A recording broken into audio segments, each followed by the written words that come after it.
গত বছর 2-1 আগে সম্ভবত ফুলতলিতে ইসলে সব মাহফিলে বড় সাহেবরা বলেছিলেন, যারা বানর থেকে মানুষের আমাদের বানরের সন্তান পূর্বে রূপায়িত করার চেষ্টা করতেছে, যে যারা মানুষের বাচ্চাকে বানরের বাচ্চা বানাতে চায় অচিরেই তাদের লেজ খসে পড়বে এবং তারা পার্শ্ববর্তী জঙ্গলে আশ্রয় নেবে, বলেছিলেন না?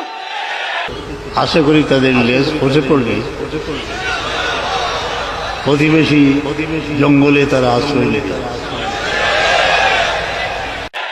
আপনি একবার চিন্তা করে দেখুন, এই পরিস্থিতি যে এত দ্রুত পরিবর্তন হবে।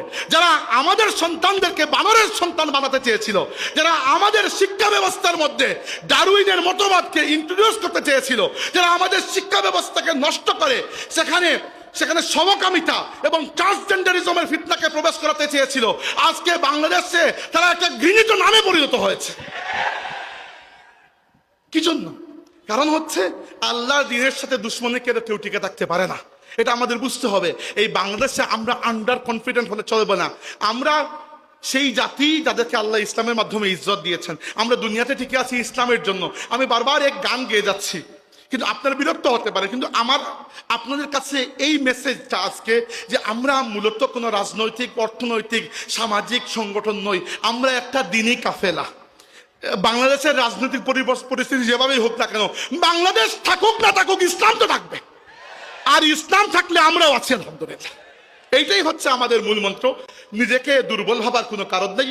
দিনের দাওয়াত দিয়ে যান, মাদ্রাসার খেদমত করে যান, এইগুলো আমাদেরকে শক্তি যোগায়। আর তরুণদের প্রতি বিশেষ করে আমার অনুরোধ হচ্ছে, এই আধুনিকতার নামে যে ফিতনাগুলো আমাদের দেশে কিছুদিন পরে পরে ইন্ট্রোডিউস করার একটা পায়তারা হয়, এগুলোকে বোঝার চেষ্টা করুন, এগুলোকে বোঝার চেষ্টা করুন।